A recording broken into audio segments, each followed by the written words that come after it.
வெற்றி வாழ்வு திருச்சபையினுடைய விபிஎஸ் இந்த மே மாதத்தில் விபிஎஸ் நடைபெறும். ஆகவே அதற்காகவும் ஜெபித்துக் கொள்ளுங்கள். மே மாதம் 20ஆம் தேதிக்கு மேலே அந்த விபிஎஸ் நடக்கும். அதுக்காக நீங்கள் ஜெபித்துக் கொள்ளுங்கள். கர்த்தர் உங்களை ஆசீர்வதிப்பார். சண்டே கிளாஸ் போகிறவங்க போகலாம். கடந்த ஒரு சில வாரங்களாக நாம் பெருகுகிற கிருபை என்ற தலைப்பிலே நாம் போதனைகளை பார்த்து வருகிறோம். பெருகுகிற கிருபை ஒரு வேத பகுதியை நான் வாசிக்கிறேன். அங்கிருந்து நம்ம ஆரம்பிப்போம். இன்னைக்கு அப்போஸ்தலர் 4ஆம் அதிகாரம் 33ஆம் வசனத்தை உங்களுக்காக நான் வாசிக்கிறேன். அப்போஸ்தலர் 4ஆம் அதிகாரம் 33ஆம் வசனத்தை வாசிக்கிறேன். கர்த்தராகிய இயேசுவின் உயிர்த்தெழுதலை குறித்து அப்போஸ்தலர்கள் மிகுந்த பலமாய் சாட்சி கொடுத்தார்கள். அவர்கள் எல்லார் மேலும் பூரண கிருபை உண்டாயிருந்தது. இந்த இடத்துல தமிழ் வேதாமத்தில் நம்ம அவர்கள் எல்லார் மேலும் பூரண கிருபை உண்டாயிருந்தது என்று நாம் வாசிக்கிறோம். ஆங்கில வேதாமத்தில் இந்த வசனத்தை நாம் வாசிக்கும் பொழுது ஆக்ட்ஸ் சாப்டர் 4:33 நாம் எப்படி வாசிக்கிறோன்னா, அப்போஸ்தலர் 4:33 சொல்கிறது, with great power the apostles continued to testify to the resurrection of the Lord Jesus, and much grace was upon them all. வேறு சில மொழியாக்கங்கள் சொல்லுது, and great grace was upon them all. Great grace, much grace, அதிகமான கிருபை, பூரண கிருபை அந்த சீஷர்கள் எல்லார் மேலும் இருந்தது. எல்லார் மேலும் சின்னவங்க முதல் பெரியவர்கள் வரைக்கும் இந்த கிருபை அவர்கள் மேல இருந்தது என்று நாம் வாசிக்கிறோம். கிருபை என்னென்ன, நான் ஏற்கனவே சொன்னது போல கிருபை என்பது தேவனுடைய அபிஷேகம். கிருபை என்பது தேவனுடைய ஆற்றல், வல்லமை, God's power, God's ability, God's favour, தேவனுடைய தயவு. அப்ப கிருபை நமக்கு கிடைத்திருக்கிறது. அதிகமான கிருபை கிடைத்திருக்கிறதுன்னா என்ன சொல்ல வரோம்னா, நமக்கு கடவுளுடைய வல்லமை கிடைத்திருக்கிறது, கடவுளுடைய சப்போர்ட் கிடைத்திருக்கிறது, கடவுளுடைய உதவி கிடைத்திருக்கிறது, கடவுளுடைய அபிஷேகம் நமக்கு கிடைத்திருக்கிறது, கடவுளுடைய பிரசன்னம் நமக்கு கிடைத்திருக்கிறது. God's phenomenal favor and amazing grace was upon them all. The great grace was upon them all. எல்லார் மேலும் இந்த கிருபை இருந்தது என்று நாம் வேதாமத்திலே வாசிக்கிறோம். பாருங்க, இந்த புதிய உடன்படிக்கை சபை இருக்குது இல்லையா, இந்த முதல் அப்பதான் சபை ஆரம்பிக்குது. இயேசு கிறிஸ்துனுடைய உயிர்த்தெழுதல் மூலமா அங்க சபை ஆரம்பிக்குது. சபை ஆரம்பிக்கப்பட்டதிலிருந்து இவர்கள் இயேசு கிறிஸ்துனுடைய உயிர்த்தெழுதலை குறித்து பலமாய் அவர்கள் சாட்சி கொடுத்தார்கள். ரொம்ப பவர்ஃபுல்லா பிரசங்கம் பண்ணார்கள். ஏன் அதுல பவர்னா, இயேசு கிறிஸ்துனுடைய உயிர்த்தெழுதலை குறித்து அவர்கள் பலமாய் சாட்சி கொடுத்தார்கள் என்று நாம் வேதாமத்திலே வாசிக்கிறோம். ரொம்ப பலமாக அவர்கள் இயேசு கிறிஸ்துவினுடைய உயிர்த்தெழுதலை குறித்து சாட்சி கொடுக்கிறார்கள். அப்ப போன வாரத்தில் நம்ம பார்த்தோம், கிருபை அப்படின்னு தேவனுடைய பிரசன்னம். மோசே கர்த்தரை பார்த்து சொல்றான், நாங்கள் இந்த பூமியில் உள்ள ஜனங்கள் எல்லாரும் காட்டிலும் ரொம்ப வித்தியாசமானவர்கள் என்று எதினால் அறியும், நீர் எங்களோடு கூட வர்றதுனால தானே. நீர் எங்களோட வரலன்னா நாங்க இங்கிருந்து போக மாட்டோம் அப்படின்னு பாருங்க. அப்ப அவர் சொல்றாரு, என் பிரசன்னம் உனக்கு முன்னாடி போகும், என் கிருபை உனக்கு, என் கண்களில் கிருபை கிடைத்தது, உனக்கு நான் இளைப்பாறுதல் தருவேன். கிருபை என்னன்னா, தேவனுடைய பிரசன்னம் நம்மளோட கூட இருக்கிறது. தேவன் நமக்கு தொடர்ந்து உதவி செய்யறது. நம்முடைய வாழ்க்கையிலே கடினமான பகுதிகளை நாம் கடப்பதற்கு கடவுள் நம்மோட கூட இருந்து நமக்கு உதவி செய்யறாரு. அவருடைய பிரசன்னத்தை கொடுக்கிறார், நமக்கு உதவி செய்யறாரு, நமக்கு சப்போர்ட் பண்றாரு. இதான் கிருபை என்று நாம் பார்த்தோம். அது மாத்திரம் இல்ல, ரெஸ்ட் கொடுக்கிறார். தேவன் நமக்கு ஒரு பெரிய இளைப்பாறுதலை அருளுகிறவராய் இருக்கிறார். பாருங்க, வாழ்க்கைனாவே டென்ஷன் ஆகி போச்சு. இன்னைக்கு வாழ்க்கையே பதட்டமா வாழ வேண்டிய நிறைய பேரை பார்த்தீங்கன்னா எப்ப பார்த்தாலும் ஏதாவது ஒரு பதட்டம் இருந்து கொண்டே தான் இருக்கிறது அவர்களுடைய வாழ்க்கையில. எதிர்காலத்தை குறித்த ஒரு பயம், பதட்டம், கவலை, பொருளாதாரத்தை குறித்த பயம், சரீர சுகத்தை குறித்த பயம், கவலை அவர்களுக்கு இருந்து கொண்டே இருக்குது. ஆனா கடவுள் சொல்றாரு, என் கிருபையின் மூலமா உனக்கு நான் ரெஸ்ட கொடுக்குறேன், டென்ஷனே ஆகாத, நீ ரெஸ்ட் எடு அப்படின்றாரு. கிருபைக்குள்ள நம்ம வாழ வேண்டும் என்று தேவன் விரும்புகிறார். எப்படி வாழணும்? நம்ம கடவுளுடைய உதவியை பெற்றவர்களாக நாம் வாழ வேண்டும். எல்லா விதத்திலும் எதெல்லாம் நம்மளை டென்ஷன் படுத்துதோ அதுல இருந்தெல்லாம் கடவுள் நமக்கு ஒரு பெரிய ஒரு உதவி செஞ்சு அதுல இருந்தெல்லாம் நம்மளை மீட்டெடுத்து இன்னைக்கு நம்மளை ஃபுல் ரெஸ்ட்ல அவர் வாழும்படியாக, அவருடைய கிருபையில வாழும்படியாக அவர் நமக்கு உதவி செய்கிறார். இன்னும் இந்த எபிரேயர் நிருபத்துல நாம வாசித்து பார்க்கும்போது நம்மளுடைய பிரயாசமே என்ன பண்ணணும், இந்த ரெஸ்டுக்குள்ள போறதுக்கு நம்ம பிரயாசப்படணும். அந்த ரெஸ்டுக்குள்ள நிறைய பேர் பிரவேசிக்கவே இல்லை. சுவிசேஷம் நம்மளுக்கு அறிவிச்ச மாதிரி அவங்களுக்கும் பழைய உடன்படிக்கையின் மக்களுக்கு கூட அறிவிக்கப்பட்டது. ஆனா அவர்கள் இந்த ரெஸ்டுக்குள்ள, இளைப்பாறுதலுக்குள்ள பிரவேசிக்கவே இல்லை, அவங்க புரிஞ்சுக்கவே இல்லை அப்படின்ற.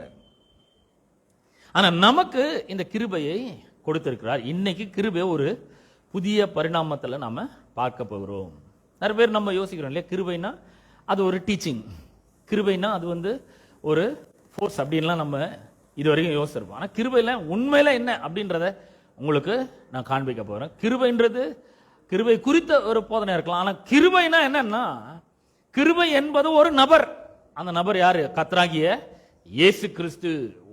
யோவான் சுவிசேஷம் 1ஆம் அதிகாரம் 14ஆம் வசனத்துல நம்ம வாசிக்கிறோம், இப்படி வாசிக்கிறோம். அந்த வார்த்தை, எந்த வார்த்தை? முதல் வசனம் சொல்லுது, ஆதியிலே வார்த்தை இருந்தது, அந்த வார்த்தை தேவனிடத்தில் இருந்தது, அந்த வார்த்தை தேவனாயிருந்தது, அவர் ஆதியில தேவனோட இருந்தார்.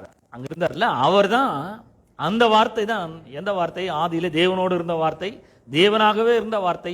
அந்த வார்த்தை இப்ப மாம்சமாகி சொல்ல கிருபையினாலும் சத்தியத்தினாலும் நிறைந்தவராய் நமக்குள்ளே வாசம் பண்ணினார். கிருபையினாலும் சத்தியத்தினாலும் அவர் நிறைந்தவராய், he is full of grace and truth and lived among us. நம் மத்தியில் அவர் என்ன பண்றாரு?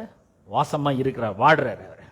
அப்ப கிருபைன்றது ஆண்டவராகிய இயேசு கிறிஸ்துவை குறிக்கிறது. அவரை குறித்து நாம தொடர்ந்து வாசிக்கும் பொழுது யோவான் சுவிசேஷம் 1ஆம் அதிகாரம் 16-17 வசனங்களை வாசிக்கிறோம். அவருடைய பரிபூரணத்தினால் நாம் எல்லாரும் கிருபையின் மேல் கிருபை பெற்றோம். நல்ல கவனிங்க, கிருபையின் மேல கிருபை. இப்ப ஒண்ணு நம்ம நல்லா விசுவாசிக்கணும். என்னன்னா, கிருபை நம்ம மேல ஏற்கனவே இருக்கு, கடவுள் நம்ம மேல கிருபையாய் இருக்கிறார். இதை நம்ம விசுவாசிக்கிறவர்களா இருக்க வேண்டும். கிருபையின் மேல கிருபை, லேர கிருபை நம்ம மேல இருக்கு என்பதை விசுவாசிக்க வேண்டும். இந்த வசனம் சொல்லுது, அவருடைய பரிபூரணத்தினால் நாம் எல்லாரும், யாரெல்லாம் நம்முடைய ஆண்டவராக இயேசு கிறிஸ்து மேல விசுவாசம் வச்சிருக்காங்களோ, பாவம் மன்னிப்பை பெற்றிருக்கிறார்களோ, அவருடைய பிள்ளைகள் ஆக்கப்பட்டிருக்கிறார்களோ, நாம் எல்லாரும் கிருபையின் மேல் கிருபை பெற்றோம். we have received grace upon grace. ஏற்கனவே நம்ம என்ன பண்ணிருக்கோம்? கிருபையின் மேல கிருபையை பெற்றிருக்கிறோம், அதிகமான கிருபையை நாம பெற்றிருக்கிறோம் என்று வேதம் சொல்லுகிறது. உங்களுக்கு தெரியுமா, நீங்கள் கிருபை பெற்றவர்கள்? கிருபை பெற்றவர்கள்னா எவ்வளவு விசேஷமான ஆள் தெரியுமா? நம்ம லூக்கா சுவிசேஷம் 1ஆம் அதிகாரம் 35ஆம் வசனம் அதெல்லாம் நம்ம வாசிக்கும் பொழுது மரியாளை பார்த்து தேவ தூதன் சொல்லுகிறான், இவ்விதமா சொல்றான், கிருபை பெற்றவளே வாழ்க அப்படின்றான். கிருபை பெற்றவளே. ஆனா இந்த ஆங்கில வேதாமத்துல வேத வசனம் சொல்லுகிறது, கிருபை பெற்றவளேன்னு சொல்றதுக்கு பதிலாக அந்த வசனம் 28ஆம் வசனம் லூக்கா 1:28 சொல்லுகிறது, the angel went to her and said, greetings, you who are highly favored, the Lord is with you. highly favored, அதிகமான கிருபை, பூரணமான கிருபை, கிருபையின் மேல கிருபை. இதான் மரியாளுக்கு காண்பிக்கப்படும். கடவுள் ஒரு தூதனை அனுப்பி இந்த மரியாளை பார்த்து சொல்ல வைக்கிறான், you are highly favored. கடவுளுடைய கிருபை அளவில்லாத விதத்துல உன் மேல வந்திருக்கிறது. கிருபை பெற்றவள், நீ கிருபை பெற்றாச்சு அப்படின்ற. கொஞ்ச நாளா யோசிச்சு பாருங்க, இந்த அண்ட சராசரத்திலே, இந்த ஹோல் யூனிவர்ஸ், இந்த அண்ட சராசரத்திலே இந்த ஒரு பெண்ணுக்கு, மரியாளுக்கு மட்டும் சிருஷ்டிகரை தன்னுடைய கர்ப்பத்தில் சுமக்கக்கூடிய வாய்ப்பு கிடைக்குதுன்னா அது எவ்வளவு பெரிய ஒரு வாய்ப்பு இல்லையா? நான் ஏற்கனவே சொன்னது போல கிருபை வாய்ப்புகளை நம்ம தேடி வரும்படி செய்கிறது. நம்முடைய வாழ்க்கையில நம்ம முன்னேறுவதற்கு இந்த ஹைலி ஃபேவர்ட் இந்த கிருபை நமக்கு உதவி செய்கிறது. அந்த கிருபை ஏற்கனவே நம்ம கிட்ட இருக்கு. நம்ம கிருபையை பெற்று இருக்கிறோம். இந்த கிருபையை சம்பாதிக்கல. வார வாரம் சர்ச்சைக்கு வந்து சம்பாதிச்சுக்கிறோமா? இல்ல. நம்முடைய பாவத்தெல்லாம் அறிக்கையிட்டு இந்த கிருபையை சம்பாதிச்சுக்கிறோமா? இல்ல. இந்த கிருபையை பெற்று இருக்கிறோம். யார் கொடுத்தது? ஆண்டவர் நமக்கு இந்த கிருபையை கொடுத்திருக்கிறார். அங்க சொல்லப்பட்டிருக்கிறது, you who are highly favored, the Lord is with you. கிருபை பெற்றவளே வாழ்க, கர்த்தர் உன்னுடனே கூட இருக்கிறார். லூக்கா 1:28 சொல்லுது. கிருபை பெற்றிருந்தா யார் கூட இருக்குது? கர்த்தர் கூட இருக்கிறார். ஒரு அப்பா அம்மா கூட இல்லாம இருக்கலாம், பெற்ற பிள்ளைகள் கூட இல்லாம இருக்கலாம், புருஷன் கூட இல்லாம இருக்கலாம், மனைவி கூட இல்லாம இருக்கலாம். இதுக்கெல்லாம் கவலைப்படுறோம்.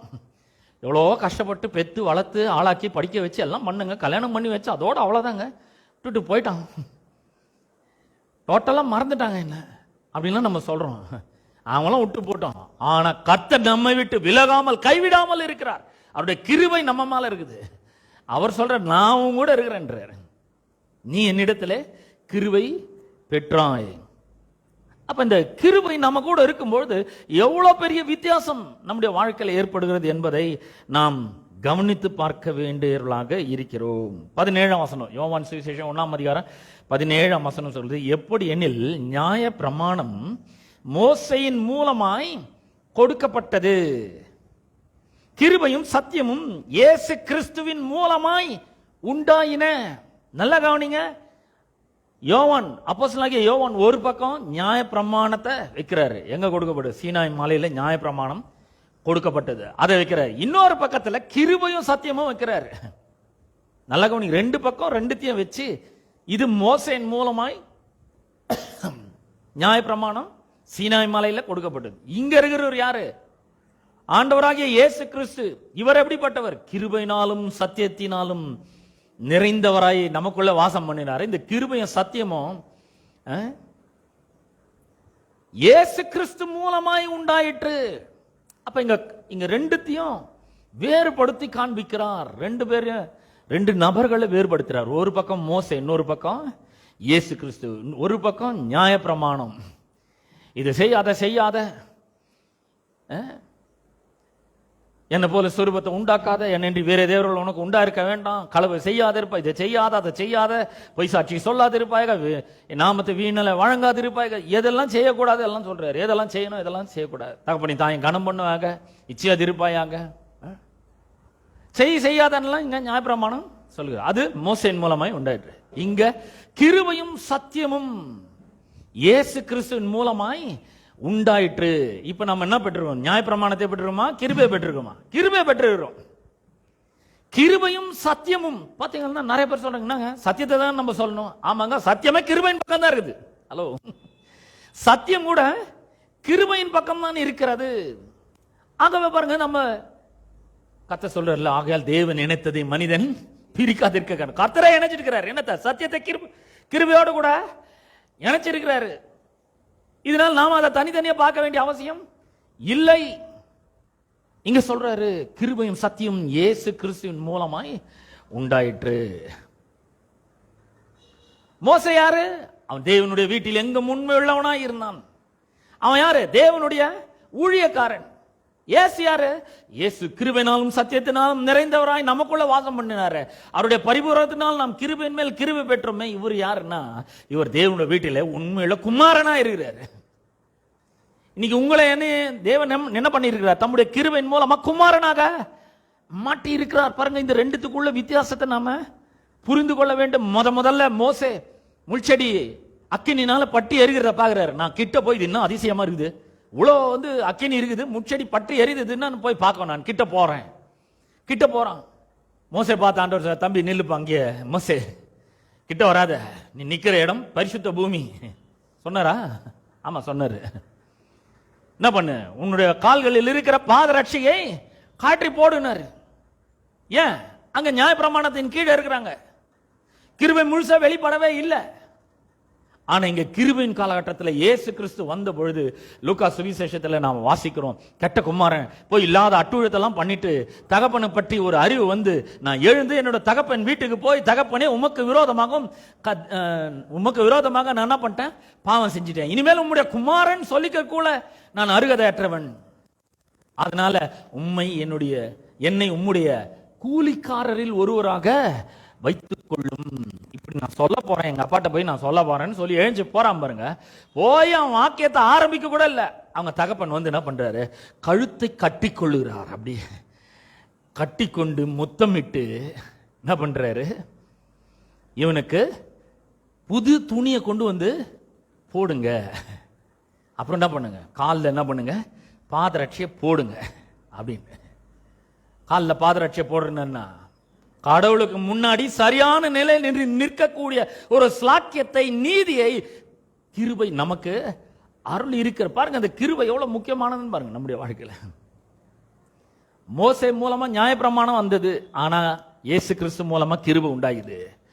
நியாயப்பிரமாணம் என்ன பண்ணுது, காலில் இருக்கிற செருப்பு கட்டுப்பா பரிசுத்த பூமி இருந்து, ஆனா கிருபை என்ன பண்ணுது, காலில் பாதரட்சியை போடு, கடவுளுக்கு முன்னாடி நீ நல்ல நிலையில நிக்கிற, கடவுளுடைய குமாரனாக நீ மாற்றப்பட்டிருக்கிற, அவருடைய பிள்ளையாக ஆக்கப்பட்டிருக்கிற, நீ சுத்தமானவனா இருக்கிற அப்படின்ற. அப்ப இந்த கிருபையை நாம் என்ன பண்ணியிருக்கிறோம், பெற்றவர்களாக இருக்கிறோம். சுவிசேஷம் கூட இதைத்தான் நமக்கு கற்றுக் கொடுக்கிறது, கிருபையின் சுவிசேஷமாய் இருக்கிறது. எப்படி நாமெல்லாம் வந்து பிள்ளைகள் ஆக்கப்பட்டு இருக்கிறோம், கிருபையின் மூலமாக, கிருபையின் சுவிசேஷத்தை விசுவாசிக்கிறது மூலமாக நாம பிள்ளைகளாக ஆக்கப்பட்டிருக்கிறோம். பாருங்க எப்படி இந்த கிருபையின் சுவிசேஷத்தை குறித்து நாம் கொஞ்சம் பார்க்க போறோம். ஸ்டார்டிங்கே அதுதான், கிருபையினால் தான் நம்ம ரட்சிக்கப்பட்டிருக்கோம் இல்லையா. எபேசியர் 2:8 சொல்லுது, கிருபையினால விசுவாசத்தை கொண்டு ரட்சிக்கப்பட்டீர்கள், இது உங்களால் உண்டானதல்ல, இது தேவனுடைய ஈவு என்று சொல்லப்பட்டிருக்கிறது.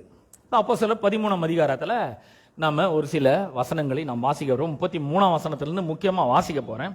ஆனா அதுக்கு முன்னாடி வந்து நம்ம இதிலிருந்து வாசிக்கும் பொழுது, ஓய்வு நாளில் ஜபாலயத்தில் பிரவேசித்து என்ன பண்றாரு, உட்கார்ந்தாங்க, எல்லாரும் உட்கார்றாங்க. எங்க பெர்கே பட்டணத்துக்கு வந்தாங்க. அதுக்கப்புறம் பிசிதியாவில் உள்ள அந்தியோகியாவுக்கு வராங்க. 14 வசனத்தில் நாம் பார்க்கிறோம், பவுலும் பர்னபாவும் வருகிறார்கள். 2 பேரும் வந்து அந்தியோகியாவில் வந்து பிரசங்கம் பண்றாங்க. அந்தியோகியாவில் வந்து என்ன பிரசங்கம் பண்றாங்கன்னா, அவங்கள பார்த்து கேட்குறாங்க, எங்க நீங்க சகோதரர்களுக்கு ஏதாவது புத்தி சொல்லணும்னா சொல்லலாம். அப்ப அவங்க எழுந்து 16 வசனத்திலிருந்து சுருக்கமாக பின்னணியை அவர்கள் விவரிக்கிறதை நாம் பார்க்கிறோம். அப்போஸ்தலனாகிய பவுல் எழுந்து கையமர்த்தி, இஸ்ரவேலரே, தேவனுக்கு பயந்து நடக்கிற சகல ஜனங்களை கேளுங்கள். இந்த ஜனத்தினுடைய தேவன் நம்முடைய பிதாக்களை தெரிந்து கொண்டு எகிப்தில் அவர்களை பரதேசிகளாய் சஞ்சரித்த போது ஜனங்களை உயர்த்தி தமது புய பலத்தினாலே அதிலிருந்து அவர்களை புறப்பட பண்ணினார். எகிப்திலிருந்து எப்படி ஜனங்களை அவர் 10 வாதைகளை அவங்க மேல வர வச்சு எப்படி எகிப்திலிருந்து தம்முடைய இஸ்ரவேல் ஜனங்களை புறப்பட பண்ணினார் என்பதை குறித்து அங்க சொல்லப்படுறது. சொல்லிட்டு அப்புறம் சொல்றாரு, சுருக்கமா சொல்றாரு, எல்லாத்தையுமே சின்ன சின்னதா சொல்றாரு. அடுத்த வசனம் சொல்றது, 40 வருஷ காலமே அவர்கள் வனாந்தரத்திலே ஆதரித்தார். 40 வருஷம் மன்னாவை பொழிஞ்சார். இவங்க ஒன்றும் பண்ணல, எந்த ஷாப்பிங் மாலும் கிடையாது, ஒன்றும் சூப்பர் மார்க்கெட் கிடையாது, ஒன்றும் கிடையாது. 40 வருஷம் அவர்களை வனாந்தரத்தில் அவர் என்ன பண்ணாரு, ஆதரித்தார். சாப்பாட்டை கொடுத்தாரு, தண்ணியை கொடுத்தாரு, சுகத்தை கொடுத்தாரு, பாதுகாப்பை கொடுத்தாரு, பணத்தை கொடுத்தாரு, எல்லாத்தையும் கொடுத்தாரு. மூட்டை மூட்டையா வெள்ளி பொண்ணை கொடுத்தாரு, பாதுகாப்பை கொடுத்தாரு, பராமரிப்பை கொடுத்தாரு, அவருடைய தூதர்களுடைய அப்பத்தை சாப்பிட பண்ணும்படி கொடுத்தாரு, தண்ணியை கொடுத்தாரு, எல்லாவற்றையும் கொடுத்தாரு. எவ்வளவு வருஷம்? 40 வருஷம். அதுக்கப்புறம் என்ன பண்ணாரு, அந்த வனாந்தரத்திலிருந்து அவர்களை கானான் தேசத்துக்குள்ள பிரவேசித்து 7 ஜாதிகளை அழித்து அவர்களுடைய தேசத்தை அவர்களுக்கு சுதந்திரமாக பங்கிட்டு கொடுத்து, அதுக்கப்புறம் 450 வருஷ காலமாய், 450 வருஷ காலம் சாமுவேல் முதல் தீர்க்கதரிசி வரைக்கும் அவர்களுக்கு நியாயாதிபதிகளை ஏற்படுத்த 450 வருஷம். ஏற்கனவே 450 வருஷம் அங்க எகிப்தில் இருந்தாச்சு, 40 வருஷம் வனாந்திரம், திரும்ப 450 வருஷம் தீர்க்கதரிசிகள், சாமுவேல் தீர்க்கதரிசி மூலமா நியாயாதிபதிகள் காலத்தில் அவர்களுக்கு நியாயாதிபதிகளை ஏற்படுத்தினார். நியாயாதிபதிகள் காலம் முடிஞ்ச உடனே எங்களுக்கு ஒரு ராஜா வேணும் இஸ்ரவேல் ஜனங்கள் கேட்கிறார்கள். ராஜா வேண்டும் என்று கேட்டுக்கொண்டார்கள். அப்படியே தேவன் பென்யமின் கோத்திரத்தானாகிய கீசுடைய குமாரனான சவுலை 40 வருஷ காலமே அவர்களுக்கு கொடுத்தார். 430, ஒரு 40, 470, அப்புறம் 450, எவ்வளோ 920 வருஷம். திருப்பி இங்க 40 வருஷம் சவுல் ராஜா வேணும்னு இஸ்ரவேல் ஜனங்கள் கேட்ட பிறகு சவுல் ராஜா கொடுத்து அங்க ஒரு 40 வருஷம் 960 வருஷம் அவர்களுக்கு கொடுத்தார். அதுக்கப்புறம் அவனை தள்ளிட்டு தாவீதை அவர்களுக்கு ராஜாவாக ஏற்படுத்தி ஈசாயின் குமாரனாகிய தாவீதை என் இருதயத்துக்கு ஏற்றவனாக கண்டேன், எனக்கு சித்தமானவர்கள் எல்லாம் அவன் செய்வான் என்று அவனை குறித்து சாட்சியம் கொடுத்தார். யார? தாவீதை பற்றி கடவுள் சாட்சி கொடுக்கிறாரு. சவுலை தள்ளிட்டேன், தாவீதை எனக்கு ஏற்றவனாக தெரிந்து கொண்டேன், அவன் என் இருதயத்துக்கு ஏற்றவன், ஏன் எனக்கு சித்தமானதெல்லாம் செய்வான் என்று சாட்சி கொடுத்தார். 23ஆம் வசனம், அவனுடைய சந்ததியிலே தேவன் தமது வாக்குத்தத்தத்தின்படி இஸ்ரவேலுக்கு ரட்சகராக இயேசுவை எழும்ப பண்ணினார். நல்ல கவனிங்க, இயேசு யார்? கிருபையினாலும் சத்தியத்தினாலும் நிறைந்தவர். இயேசு யாரு? அவர் மூலமா தான் கிருபை நமக்கு உண்டா இருக்குது. கிருபைன்றது யாரு? இயேசு கிறிஸ்து தான். இயேசு கிறிஸ்துனா கிருபைனா இயேசு கிறிஸ்து. அவர் சொல்றாரு இயேசுவை எழும்ப பண்ணினார். யாருடைய சந்ததியில? தாவீது வரைக்கும் வந்துட்டாரு. தாவீதுடைய சந்ததியில இயேசுவை எழும்ப பண்ணினார். இவர் வெளிப்படுவதற்கு முன்னே மனம் திரும்புதல் கேட்ட ஞானஸ்நானத்தை குறித்து யோவான் இஸ்ரவேலர் யாவருக்கும் பிரசங்கித்தான். இவர் ஜனங்களுக்கு தம்மை மேசியாவாக வெளிப்படுத்துறதுக்கு முன்னாடி யோவான் ஸ்நானன் மூலமாக மனம் திரும்பலை குறித்த ஞானஸ்நானத்தை குறித்து இஸ்ரவேலருக்கு பிரசங்கித்தான்.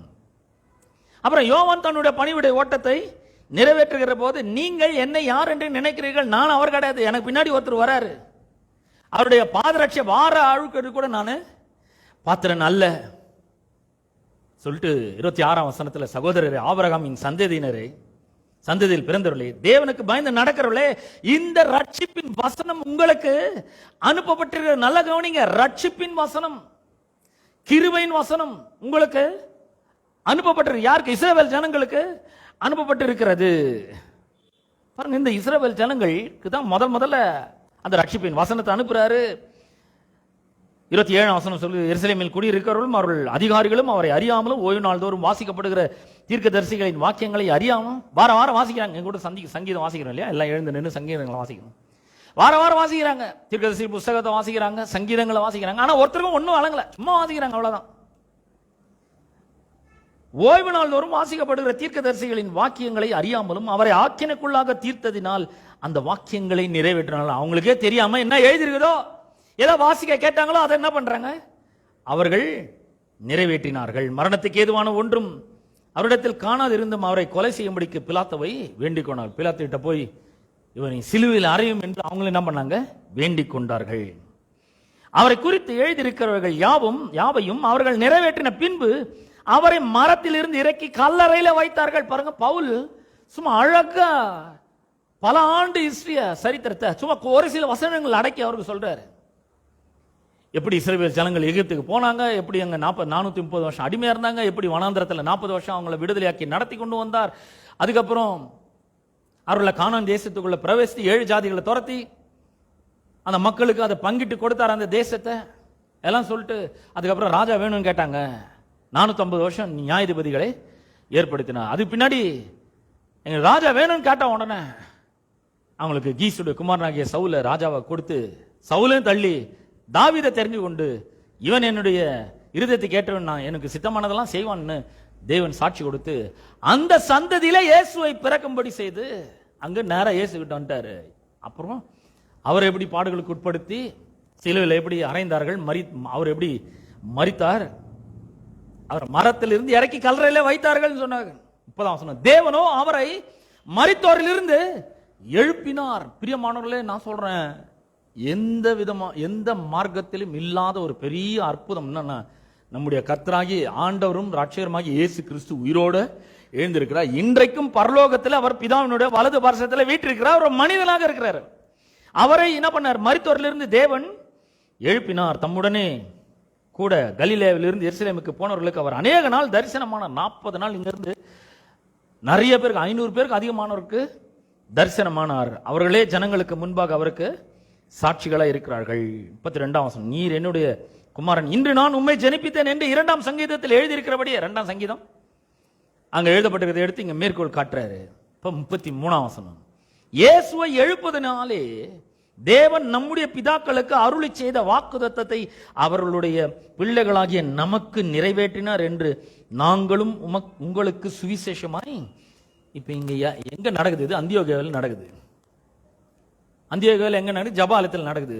ஏன் இது நடக்குது? அந்த சபை மக்கள் பவுலையும் பர்னபாவையும் பார்த்து கேட்டுக்கிறாங்க, சகோதரர் எங்க ஜனங்களுக்கு புத்தி சொல்லுங்க. இந்த இஸ்ரவேல் ஜனங்களுக்கு பிரசங்கம் பண்றதுனால இந்த ஹிஸ்டரி அழகா சொல்லி அது எங்க வந்து முடிகிறது, தேவன் எப்படி இன்னொரு காலகட்டத்தை ஆயத்தப்படுத்தி வச்சிருக்கிறார் என்பதை அவர் சொல்றார். இயேசுவை உயிரோடு கூட எழுப்பி, அவர் எழுப்பினாலே தேவன் தம்முடைய பிதாக்களுக்கு அருளி செய்த வாக்குத்தத்தத்தை அவர்களுடைய பிள்ளைகளாக நமக்கு என்ன பண்ணியிருக்கிறாரு? நிறைவேற்றினார் என்று நாங்களும் உங்களுக்கு சுவிசேஷமாய் அறிவிக்கிறோம். சுவிசேஷம்னா இயேசு நம்முடைய பாவங்களுக்காக இந்த உலகத்தில் வந்து மனிதனை பிறந்து பாடுபட்டு மரித்து அடக்கம் பண்ணப்பட்டு உயிரோடு எழுந்தார். இதுதான் சுவிசேஷம். சுவிசேஷமாய் அறிவிக்கிறோம். 34ஆம் வசனம், இனி அவர் அழிவுக்குட்படாதபடிக்கு அவரை மரித்தோரிலிருந்து எழுப்பினார் என்பதை குறித்து தாவீதுக்கு அருளின நிச்சயமான கிருபைகளை உங்களுக்கு கட்டளையிடுவேன் என்று திருவுளம் பற்றினார்.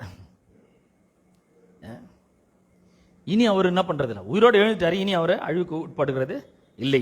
அவரை மரித்தோரிலிருந்து எழுப்பினார் என்பதை குறித்து எங்க சொல்றாருன்னா, தாவீதுக்கு அருளின நிச்சயமான கிருபை. என்ன கிருபை? அவரை மரித்தோரிலிருந்து எழுப்பார், அதான் அவருடைய நிச்சயமான கிருபை. ஏன்னா அடுத்த வசனம் சொல்ற, அன்றி உம்முடைய பரிசுத்தர் அழிவை காண ஒட்டீர் என்று வேறொரு சங்கீதத்தில் சொல்லி இருக்கிறது. தாவீது தன் காலத்தில் தேவனுடைய சித்தத்தின்படி அவருக்கு ஊழியம் செய்த பின்பு நித்திரை அடைந்து பிதாக்களிடத்தில் சேர்க்கப்பட்டு அழிவை கண்டான். தாவீது தான் சொல்லுகிறார் ஒரு சங்கீதத்தில், நம்முடைய பரிசுத்தர் அழிவை காண ஒட்டீர்னு சொல்லுகிறாரு. ஆனா அவர் செத்துட்டாரு, சொன்னவர் செத்துட்டாரு. ஆனா அவர் தீர்க்க தரிசனமா சொல்லுகிறார். யாரை பத்தி? இந்த இயேசுவை குறித்து அவர் தீர்க்க தரிசனமாக உரைத்திருக்கிறார். அடுத்த வசனம் சொல்லுது, 37ஆம் வசனம், தேவனால் அனுப்பப்பட்டவர் அழிவை காணவில்லை. அப்ப அந்த அழிவை காண ஒட்டிருப்ப பரிசுத்தர் அழிவை காண ஒட்டிருந்தா யாரை பத்தி சொல்றா? இயேசுவை பற்றி தாங்க சொல்லுது.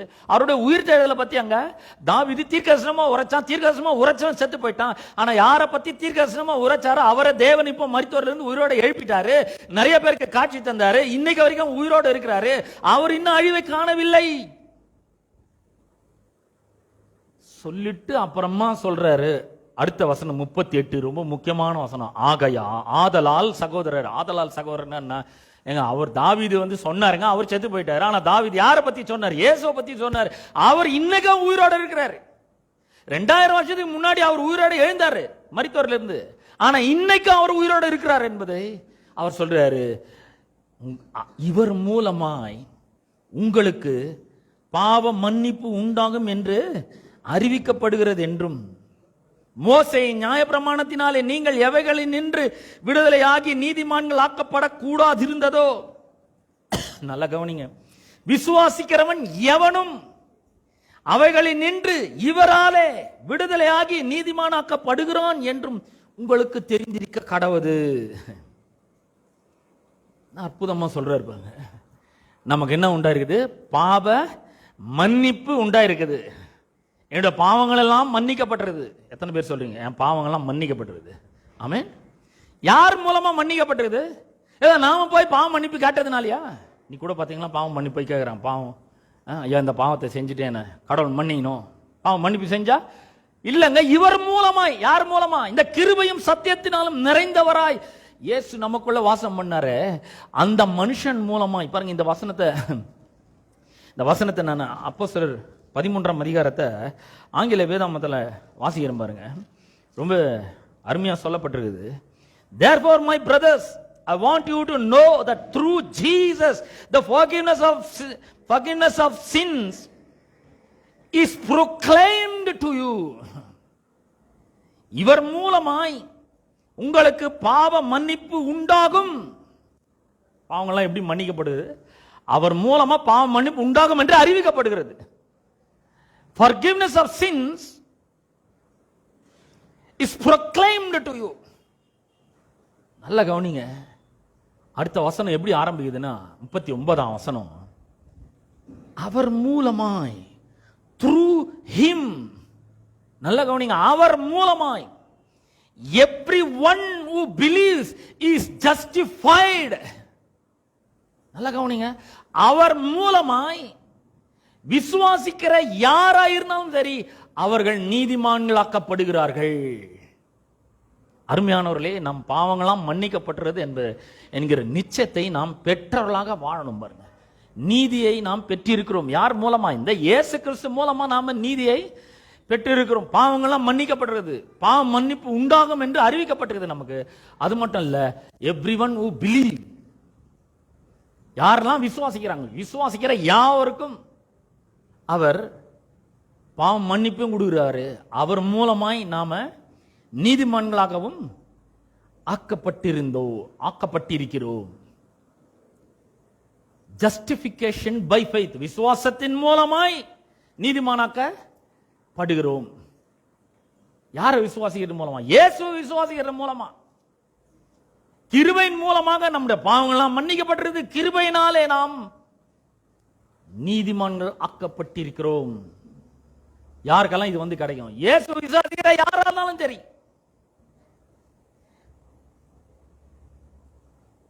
Through him everyone who believes is justified from everything you could not be justified from by the law of Moses. இங்கேயும் அதே தான் சொல்றாரு. மோசஸ் இருக்கிறாரு, இயேசு கிறிஸ்து இருக்கிறாரு, நியாயப்பிரமாணம் இருக்கு, கிருபை இருக்கு. இங்க என்ன பண்ணுது? எதெல்லாம் வந்து பாவம், எதெல்லாம் பாவம் மன்னிக்கப்பட முடியாம இருந்ததோ, எதுல இருந்தெல்லாம் விடுதலையாக்கப்பட முடியாத இருந்ததோ இந்த நியாயப்பிரமாணத்து மூலமா, இப்ப என்ன பண்ணுகிறது? எல்லாத்துல இருந்தும் விடுதலை ஆயாச்சு. எல்லாத்துல இருந்தும் விடுதலை ஆயாச்சு. யார் மூலமா? இயேசு கிறிஸ்து என்னும் ஒருவர் மூலமாக. அவரை விசுவாசிக்கிற யாரா இருந்தாலும் சரி, எந்த இனத்தை சேர்ந்தவர்களா இருந்தாலும், எந்த குலத்தை சேர்ந்தவர்களா இருந்தாலும், எந்த கோத்திரத்தை சேர்ந்தவர்களா இருந்தாலும் நாம விடுதலை ஆக்கப்பட்டிருக்கிறோம். அவர் மூலமாக. மோசே நியாய பிரமாணத்தினாலே நீங்கள் எவைகளில் நின்று விடுதலை ஆகி நீதிமான்களாக்கப்படக்கூடாது இருந்ததோ, நியாய பிரமாணத்தை இயேசு தேவன் கொடுத்துட்டார், எப்பயோ கொடுத்துட்டார், சீனாய் மலையில கொடுத்துட்டார். ஆனா இந்த நியாய பிரமாணத்தின் மூலமா ஒரு ஆளை கூட நீதிமானாக்கவே முடியவே இல்லை. ஆனா இயேசு கிருபையும் சத்தியமும் நிறைந்தவராய் வந்தாரு. இவர் மூலமா நமக்கு பாவம் மன்னிப்பு உண்டாயிருக்கிறது. அப்புறம் அவர் மூலமா நமக்கு ஒரு பெரிய நீதி வந்து கிடைத்திருக்கிறது. இது எப்படிப்பட்ட நீதி? ரோமர் 3ஆம் அதிகாரம் சொல்லுகிறது. இது எப்படிப்பட்ட நீதினா, ரோமர் எழுதின நிருபம் 3ஆம் அதிகாரம் 20ஆம் வசனம் சொல்லுகிறது. நியாயப்பிரமாணம் நம்மளை விடுதலையாக்கவும் முடியாது, பாவங்களை ஒரேடியா மன்னிக்கவும் முடியாது, நம்மளை நீதிமானாக்கவும் முடியாது, விடுதலையாக்க முடியாதுன்னா அப்புறம் நியாயப்பிரமாணம் ஏன் கொடுக்கப்பட்டுச்சுன்னா, அந்த 20ஆம் வசனம் சொல்லுது, இப்படி இருக்க பாவத்தை அறிகிற அறிவு நியாயப்பிரமாணத்தின் நாள் வருகிறபடி நாள். நியாயப்பிரமாணம் ஏன் கொடுக்கப்பட்டது?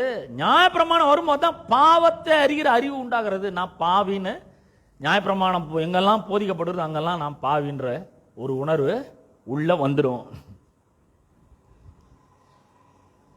பாவத்தை அறிகிற அறிவை நியாயப்பிரமாணத்தின் மூலம் தான் வருகிறபடினால் எந்த மனுஷனும் நியாயப்பிரமாணத்தின் கிரியைகளினாலே தேவனுக்கு முன்பாக நீதிமானாக்கப்படுவது இல்லை. ரெண்டு இருக்கு, நியாயப்பிரமாணம் இருக்கு, கிருபை இருக்கு.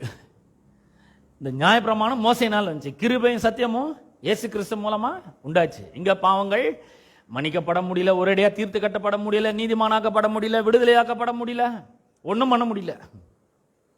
ஆனா இங்க பாவங்கள் மன்னிக்கப்பட்டாச்சு. பாவ மன்னிப்பு இவர் மூலமா உங்களுக்கு உண்டாகும் என்று அறிவிக்கப்படுகிறது. பாவங்களாம் மன்னிக்கப்படுகிறது, நீதிமான்களாக்கப்படுகிறோம், விடுதலையாக்கப்படுகிறோம். கிருபை எவ்வளோ அற்புதமானது பாரு.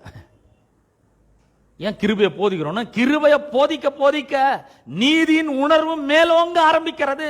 நாம் பாவிகள் என்ற உணர்வு தேஞ்சு அழிஞ்சு போயிடணும் நமக்கு உள்ள இருந்து. நாம பாவிகள் கிடையாது, இனிமேல் நாம யார்? நீதிமான்களா இருக்கிறோம். யார் நம்மளை நீதிப்படுத்தது? இயேசு கிறிஸ்து நம்மை நீதிமான்களாக ஆக்கியிருக்கிறார். நம்ம நியாயப்பிரமாணத்துக்கு கீழ்ப்பட்டவர்கள் கிடையாது, கிருபைக்கு கீழ்ப்பட்டவர்களாக இருக்கிறோம். பாவம் இனி நம்மள ஆள முடியாது. ரோமர் 6:14 நமக்கு தெளிவா சொல்லுது, நீங்கள் நியாயப்பிரமாணத்துக்கு உட்பட்டவர்களா இராமல் கிருபைக்கு கீழ்ப்பட்டவர்களா இருக்கிறபடினால் பாவம் உங்களை மேற்கொள்ள மாட்டாது. ஜெயிக்க முடியாது பாவம். இப்போ அப்படிப்பட்ட ஒரு நீதி நமக்கு வந்து கிடைச்சிருக்கு பாருங்க. பழைய உடன்படிக்கையில இருந்த அந்த பாவ நிவாரணத்துக்கும் நமக்கும் நிறைய வித்தியாசம் இருக்கு. பழைய உடன்படிக்கையில பாவங்கள் எப்படி நிவர்த்தி செய்யப்பட்டிருக்குது? எப்படி நிவர்த்தி செய்யப்பட்டது? ரத்தத்தினால நிவர்த்தி செய்யப்பட்டது. காளை, வெள்ளாட்டு கடை இதெல்லாம் நிவர்த்தி செஞ்சு.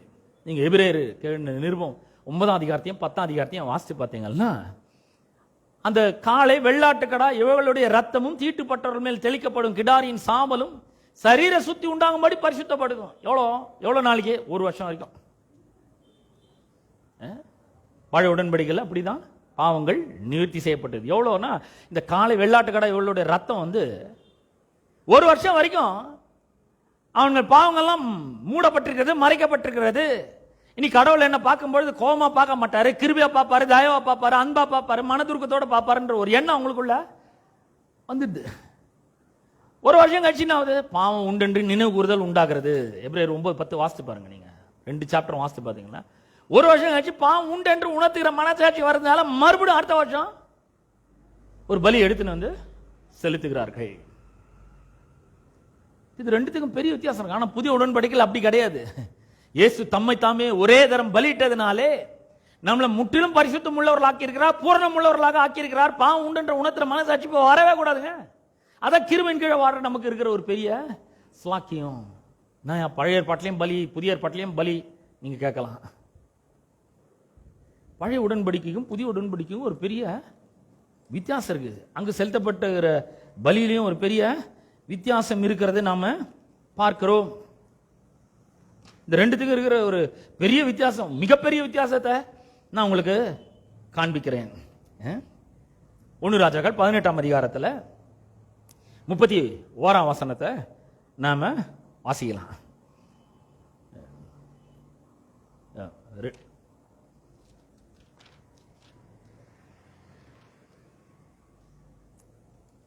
அதிகாரம் 18ஆம் அதிகாரத்தில் நம்ம எலியாவை குறித்து நாம வாசிக்கிறோம். எலியா வந்து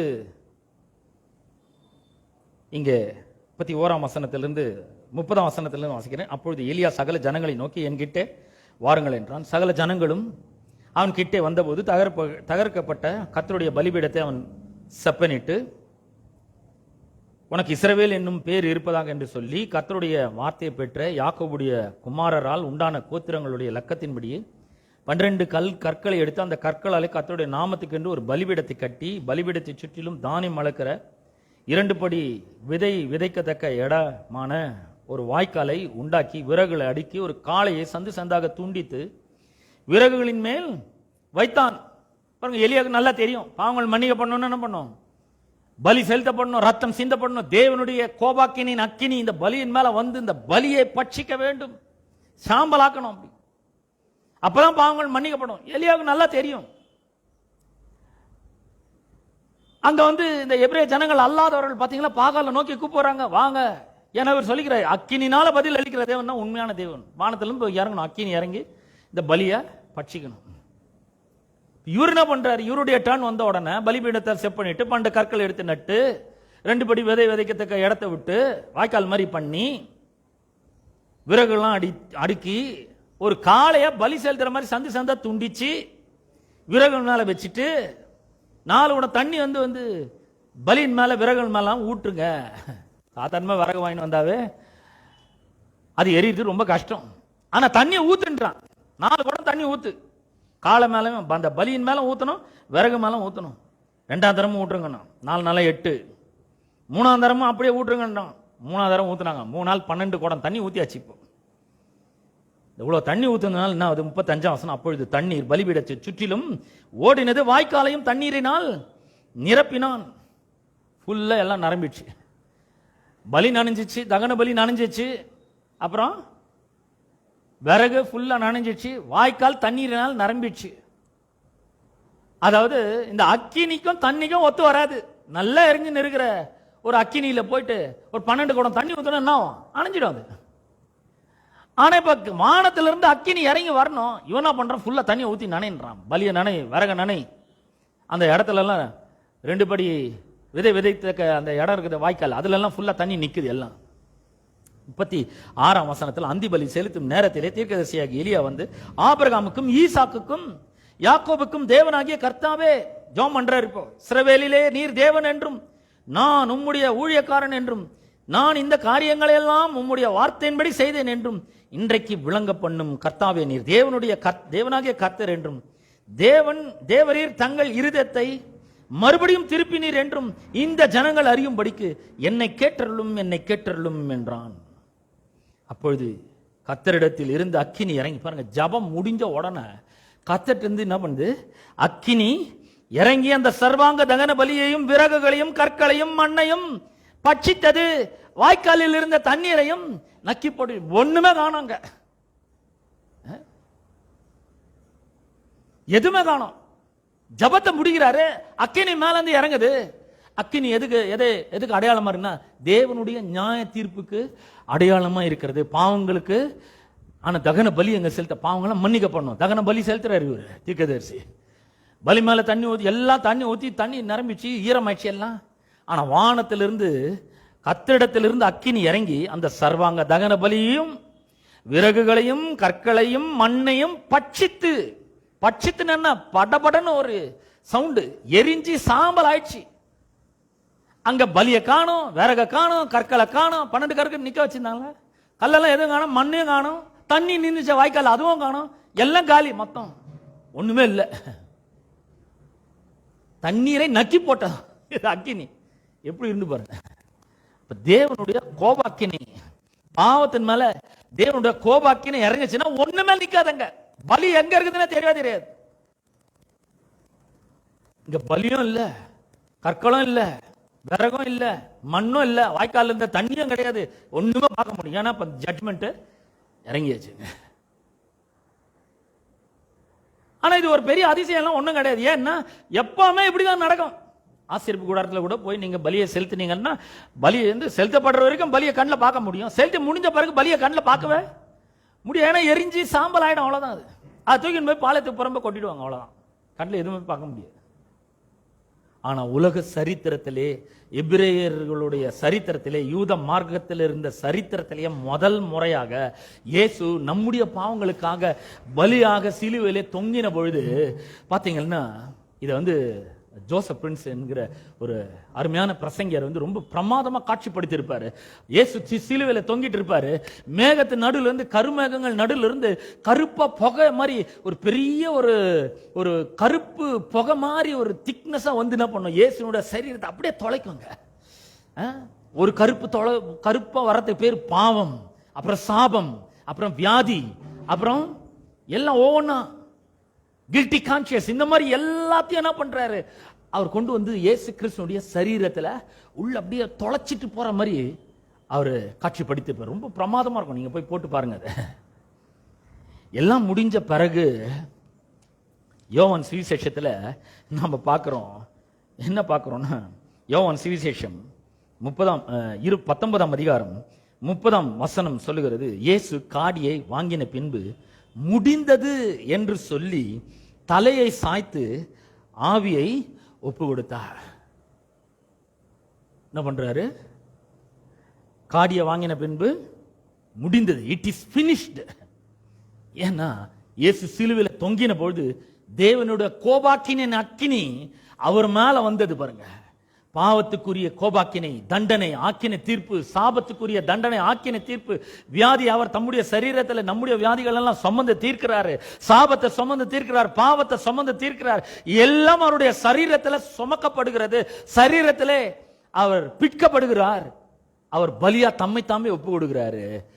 அந்த யூதர்களுடைய சரித்திரத்தில் முதல் முறையா தேவ கோபாக்கினெல்லாம் இறங்கின பிற்பாடு பலியை நம்ம பார்க்க முடியுதாங்க.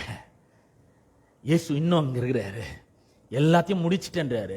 ஆனா அந்த பலியை நம்ம பார்க்க முடிகிறது. இதாங்க கிருபை. அவர் கிருபையினாலும் சத்தியத்தினாலும் நிறைந்தவராய் அவர் நமக்குள்ளே வாசம் பண்றார். இப்ப பலியை பார்க்க முடியுது. பழைய உடன்படிக்கையில பலியை பார்க்கவே முடியாது, எரிஞ்சு சாம்பலாயிட கண்ணுக்கே தெரியாது. ஆனா இங்க பலியை பார்க்க முடியுது. முதல் முறையா சரித்திரத்திலே இந்த கிருபை என்ன பண்ணியது, நம்முடைய பாவங்களை விட்டு நம்மை அகற்றி இருக்கிறது, பாவங்களை எல்லாம் மன்னித்து இருக்கிறது, நம்மை நீதிமான்களாக்கி இருக்கிறது. மோசேயின் நியாய பிரமாணத்தினாலே எவைகளை நின்று விடுதலையாக்க கூடாமல் இருந்ததோ, நீதிமான்களாக்கப்பட முடியாது இருந்ததோ, அதெல்லாம் இயேசு செஞ்சு முடிச்சிட்டாரு. அவர் மூலமா தான் இன்னைக்கு நமக்கு பாவ மன்னிப்பு உண்டாயிருக்கிறது என்று வேதம் சொல்லுகிறது. எல்லாத்தையும் அவர் சுமந்துட்டதுனால இப்ப நம்மளுடைய வேலை என்னன்னா அவரை நோக்கி பார்க்கணும், அவ்வளவுதான். அவரை நோக்கி பார்க்க வேண்டும். நிறைய இடங்களை நம்ம வாசிக்கிறோம். நீங்கள் அமர்ந்திருந்து நானே தேவன் என்று என்ன பண்ணுங்கள், அறிந்து கொள்ளுங்கள் அப்படின்றாரு. இன்னொரு இடத்துல தேவனுடைய தாசனாகிய மோசே அவர் சொல்றாரு, என்ன சொல்றாருன்னா, நீங்கள் அமர்ந்திருந்து, நீங்க சும்மா இருந்து தேவன் உங்களுக்கு செய்யும் ரட்சிப்பை பாருங்கள். மோசே சொல்றாரு இங்க யாத்திராகமம் 14ஆம் அதிகாரத்துல, யாத்திராகமம் 14ஆம் அதிகாரம் 13ஆம் வசனத்துல நம்ம வாசிக்கிறோம். அப்பொழுது மோசே ஜனங்களை நோக்கி, பயப்படாதிருங்கள், நீங்கள் நின்று கொண்டு இன்றைக்கு கர்த்தர் உங்களுக்கு செய்யும் ரட்சிப்பை பாருங்கள். எவ்வளவு அழகா சொல்லப்பட்டிருக்குன்னு பாருங்க. இது நம்ம நிறைய நேரங்கள்ல இது நம்ம தெரியாமையே என்ன பண்ணியிருக்கிறோம், வாசித்து கொண்டு இருக்கிறோம். இத ஆங்கிலத்தில் நான் உங்களுக்காக வாசிக்கிறேன். 13ஆம் வசனம். Moses answered the people, do not be afraid. எப்படி பயப்படாம இருக்க முடியும்? பின்னாடி பார்த்தா பார்வோனுடைய ரதங்களும் சேனையும் வந்துருக்குது, முன்னாடி பார்த்தா செங்கடல் இருக்கு, என்ன பண்றதுன்னே தெரியல. நம்முடைய வாழ்க்கையில கூட இந்த மாதிரி சிச்சுவேஷன் அநேகம் வருது. ஆனா கர்த்தர் நம்மளை பார்த்து சொல்றாரு, பயப்படாதிருங்கள். do not be afraid, stand firm. நல்லா கவனிங்க, ஸ்டாண்ட். ஸ்டாண்ட் என்ற வார்த்தை ரொம்ப ரொம்ப முக்கியமானது. ஸ்டாண்ட் என்ன, கடவுளுக்கு முன்னாடி நல்ல நிக்கக்கூடிய சாக்கியத்தை இந்த நீதி தாங்க தருது. இயேசு கிருபையாக நம்மள பாவங்களை எல்லாம் மன்னித்திருக்கிறார். அவர் தம்முடைய நீதியை நமக்கு அளித்திருக்கிறார். இப்ப நம்மளால என்ன பண்ண முடியும், நிக்க முடியும். நல்லா stand firm and you will see the deliverance the Lord will bring you today. இங்க தமிழ் வேதாகமத்துல வாசிக்கிறோம், you will see the salvation the Lord will bring you today. You will see the salvation. salvation என்ற வார்த்தைக்கு அர்த்தம் தெரியுமா? யோசுவா இருக்கு பாருங்க, Yeshua இப்ரேய மொழியில யெஷுவான்னு சொல்லுவாங்க. யெஷுவானாவே ரட்சிப்புன்னு அர்த்தம். Yeshua, you will see that Yeshua the Lord will bring அப்படின்ற. the Lord will bring you today. Yeshua, stand firm and see the Yeshua.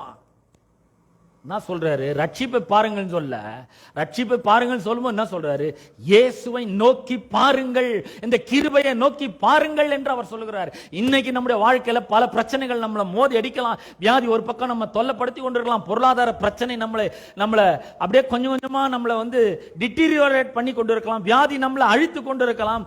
பொருளாதாரம் நம்மளை அப்படியே முழுங்கி கொண்டிருக்கலாம். ஆனா கர்த்தர் நம்மளை பார்த்து சொல்ற, பயப்படாதீர்கள். உங்களை பார்த்து சொல்றாரு, பயப்படாதீர்கள். இன்று நீங்கள் கர்த்தர் உங்களுக்கு செய்யும் அந்த ரட்சிப்பை பாருங்கள். எங்க இருக்கு அந்த ரட்சிப்பு? ரட்சிப்பு என்னன்னா, யெஷுவால தான் அந்த ரட்சிப்பு இருக்கு. இயேசுவில தான் அந்த ரட்சிப்பு இருக்கு. இயேசுவில தான் அந்த சரீர மீட்பு இருக்கு. இயேசுவில தான் சரீர சுகம் இருக்கு. அந்த கிருபையில தான் சரீர சுகம் இருக்கு. கிருபையில தான் பொருளாதார ஆசீர்வாதம் இருக்கு. கிருபையில தான் விடுதலை இருக்கிறது. கிருபையில தான் எல்லாமே இருக்கு. Look to Jesus who is the grace of God, full of grace. இயேசுவை நோக்கி பாருங்கள் அப்படின்னு என்ன அர்த்தம்? இயேசு கல்வாரி சிலுவையில உங்களுக்கு என்ன செஞ்சு முடிச்சிருக்கிறார்ன்றத பாருங்க. ஒருவேளை பாவம் உங்களுடைய பிரச்சனையா இருக்கும் என்றால், கல்வாரி சிலுவையில உங்களுடைய பாவங்கள் எல்லாம் மன்னிக்கப்பட்டிருக்கிறது என்பதை பாருங்கள். அந்த மனுஷன் மூலமாக பாவ மன்னிப்பு நமக்கு அறிவிக்கப்பட்டிருக்கு. பாவம் எல்லாம் மன்னிக்கப்பட்ட ஆயிட்டு. இப்போ திரும்ப பாவின்னு சொல்லக்கூடாது. கால வெள்ளாட்டுக்கடை ரத்தமே 1 வருஷம் வரைக்கும் நமக்கு பாவ உணர்வு கொண்டு வரலன்னா, இயேசு கிறிஸ்துடைய விலையேறப்பட்ட ரத்தத்தினால நம்ம கழுவப்பட்டிருக்கிறோமே. எவ்வளவு அற்புதமா பலியிடப்பட்டிருக்கிறாரு. நான் சொல்றேன், என்னன்னைக்கும் அந்த பாவ உணர்வை நம்ம விட்டு அகற்றி இருக்கிறார்.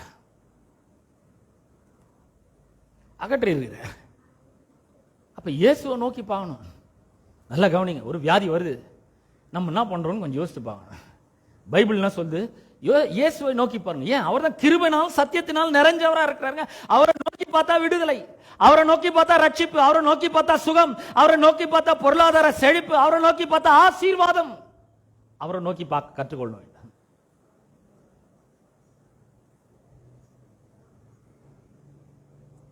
என்ன புஸ்தகத்துல கொள்ளிவாய் சர்ப்பங்கள் பாத்தீங்கன்னா மக்களை எக்கச்சக்கமா வந்து கடிக்க ஆரம்பிக்குது. கடிப்பட்ட உடனே என்ன பண்றாங்க? செத்து போயிடுறாங்க. என்னாகும் 21ஆம் அதிகாரத்தில் 21ஆம் அதிகாரம் 6ஆம் வசனம். அப்பொழுது கர்த்தர் கொள்ளிவாய் சர்ப்பங்களை ஜனங்களுக்குள்ளே அனுப்பினார். அவைகள் ஜனங்களை கடித்ததினால் இஸ்ரவேலருக்குள்ளே அநேக ஜனங்கள் செத்தார்கள். நிறைய பேர் செத்துட்டே இருக்காங்க. அப்போ மோசையிட்ட ஜனங்கள்லாம் போய், எங்க உங்களுக்கு கண்ணு இல்லையா? இவ்வளவு பேர் செத்து மடிஞ்சு கொண்டு இருக்கிறாங்களே, ஏதாவது பண்ணுங்க. நாங்க என்ன பண்ணிட்டோம்? நாங்கள் கர்த்தருக்கும் உமக்கு விரோதமாக பேசினதுனால் பாவம் செஞ்சோம். சர்ப்பங்கள் எங்களை விட்டு நீங்கும்படி கர்த்தரை நோக்கி ஜெபம் பண்ணுங்க அப்படின்றாங்க. மோசே ஜனங்களுக்காக ஜெபம் பண்றாரு. கர்த்தர் பாருங்க வித்தியாசமான ஒண்ணு சொல்றாரு. 8ஆம் வசனம் சொல்லுது, அப்பொழுது கர்த்தர் மோசேயை நோக்கி, நீ ஒரு கொள்ளிவாய் சர்ப்பத்தின் உருவத்தை செய்து அதை ஒரு கம்பத்தின் மேல் தூக்கி வை. கடிக்கப்பட்டவன் எவனோ அவன் அதை நோக்கி பார்த்தால் பிழைப்பான். சுகம் எப்படி உண்டாகுது? கடிச்சது இன்னும் கடிச்சது நோக்கி பார்க்க கூடாது. கடிச்ச உடனே 2 பல்லு பதிஞ்சுக்குதான்னு பார்க்க கூடாது. கடிச்சவன் அந்த வெண்கல சர்ப்பத்தை நோக்கி பார்க்கணும்.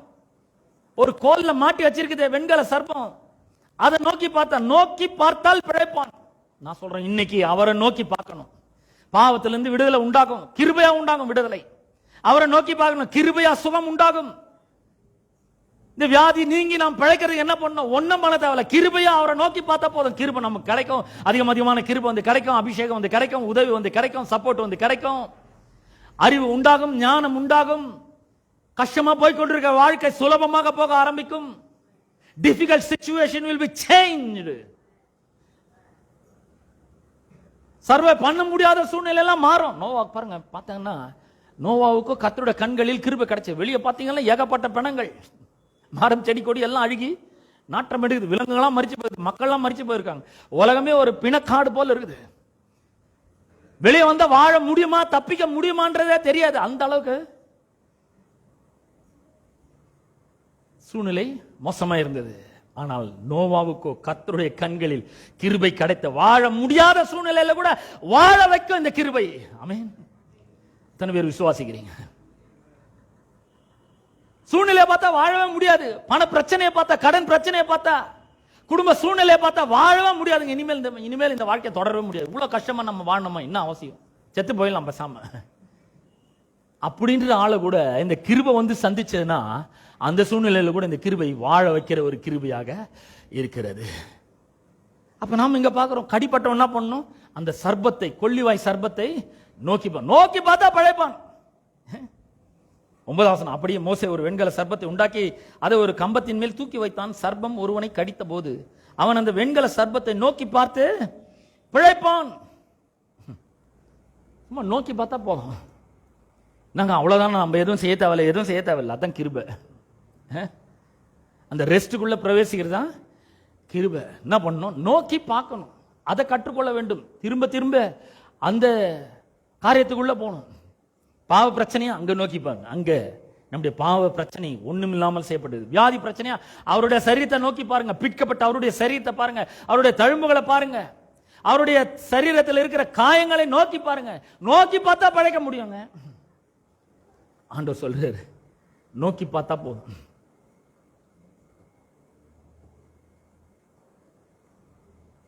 ஆத்திரம் புஸ்தகத்துல நான் மோசம் பாருங்க. நீங்கள் என்ன பண்ணுங்கள்? இன்றைக்கு கர்த்தர் உங்களுக்கு செய்யும் ரட்சிப்பை பாருங்கள். நான் சொல்றேன், இன்னைக்கு ஒருவேளை நீங்க பொருளாதார பிரச்சனையோடு இங்க வந்திருக்கலாம். கர்த்தரை நோக்கி பாருங்கள், இயேசுவை நோக்கி பாருங்கள். அவர்தான் கிருபையினாலும் சத்தியத்தினாலும் நிறைந்தவராய் நமக்குள்ளே வாசம் பண்றவராய் இருக்கிறார். ஒருவேளை குடும்ப பிரச்சனையோட வந்திருப்பீங்களா, அவரை நோக்கி பாருங்கள். வியாதி பிரச்சனையோட வந்திருப்பீர்கள் என்றால் அவரை நோக்கி பாருங்கள். அவர் சொல்ற, பயப்படாதீர்கள், பயப்படாதீங்க. முதல்ல பயப்படாம இருங்க, தைரியமா இருங்க, கவலைப்படாதீங்க. உங்க மேல அதிகமான கிருபை இருக்கிறது. தேவன் தம்முடைய வல்லமை உங்கள் மேல வச்சிருக்கிறார். தம்முடைய அபிஷேகத்தை உங்களுக்கு கொடுத்திருக்கிறார். தம்முடைய பிரசன்னத்தை உங்களோட கூட இருக்கும்படி கொடுத்திருக்கிறார். அவரே உங்களோட கூட இருக்கிறார். சொல்ற, பயப்படாதீங்க. நீங்கள் நின்று கொண்டு நிக்க முடியுமா?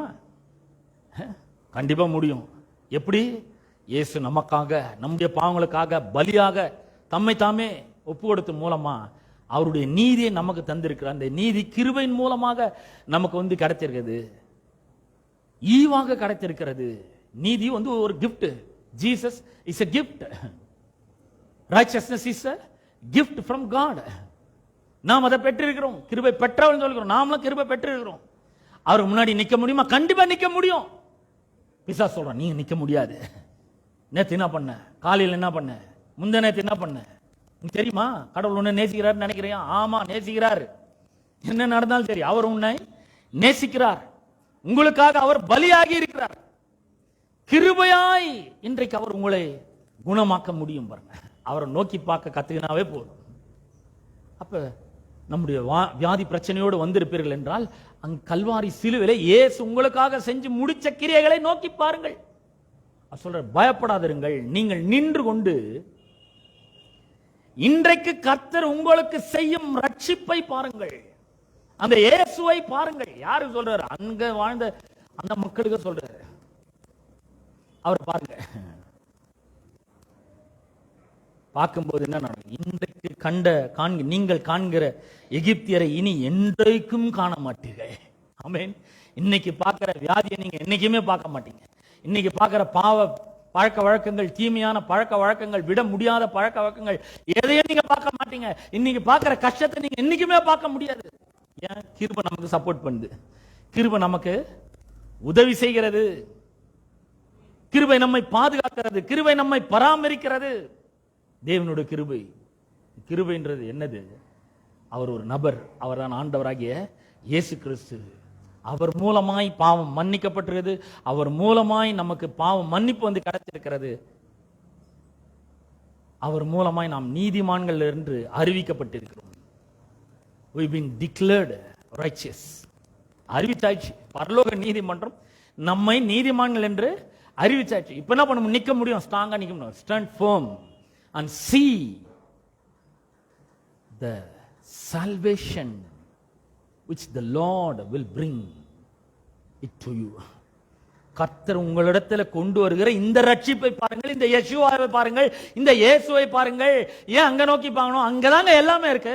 அங்கதான் சுகம் இருக்கு, அங்கதான் விடுதலை இருக்கு, அங்கதான் ஆசீர்வாதம் இருக்கு, அங்கதான் பொருளாதார செழிப்பு இருக்கு, அங்கதான் பாவ மன்னிப்பு இருக்கு, அங்கதான் பரிசுத்தம் இருக்கு, அங்கதான் நல்வாழ்வு இருக்கு, அங்கதான் எல்லாமே இருக்கு.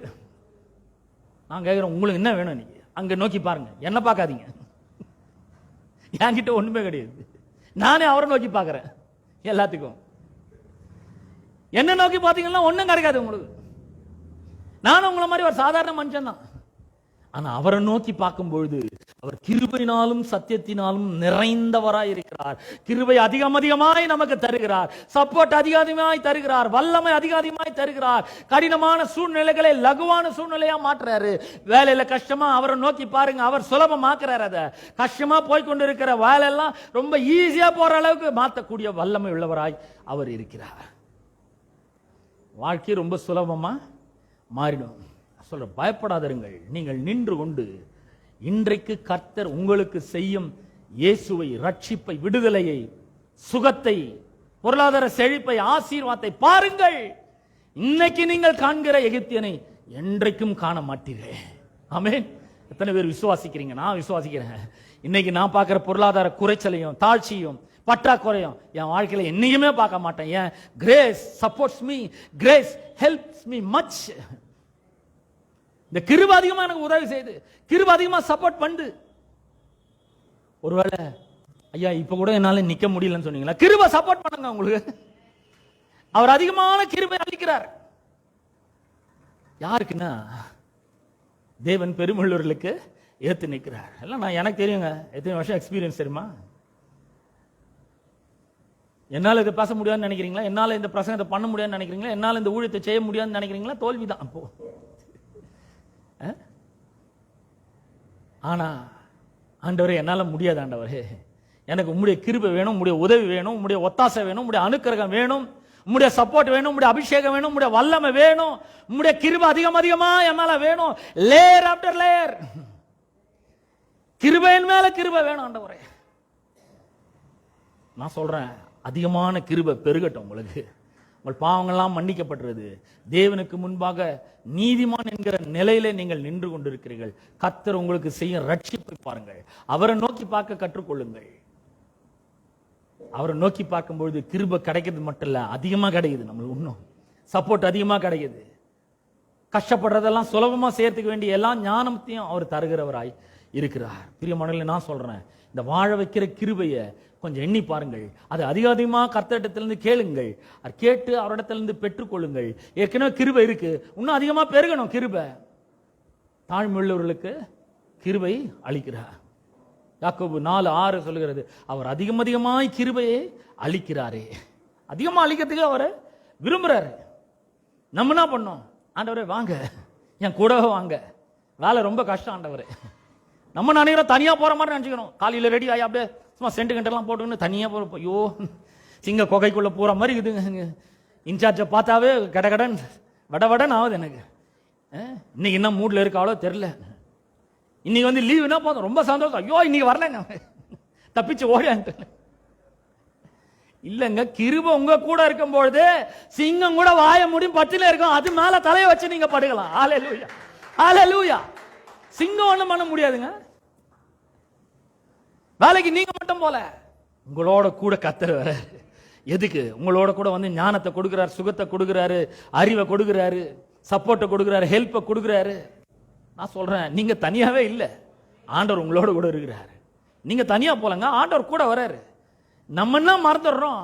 இன்னைக்கு கண்ட எகிப்தில என்னைக்குமே காண மாட்டோம்னு அவர் சொல்றாரு. ஐயோ, ஒவ்வொரு நாளும் இந்த எகிப்தில பார்க்க வேண்டியதா இருக்குதாங்க, இவன் மூஞ்சல முழிக்க வேண்டியதா இருக்குது, நம்ம நினைச்சுனே போறோம். அதனால தான் அங்க இருக்கிறான்.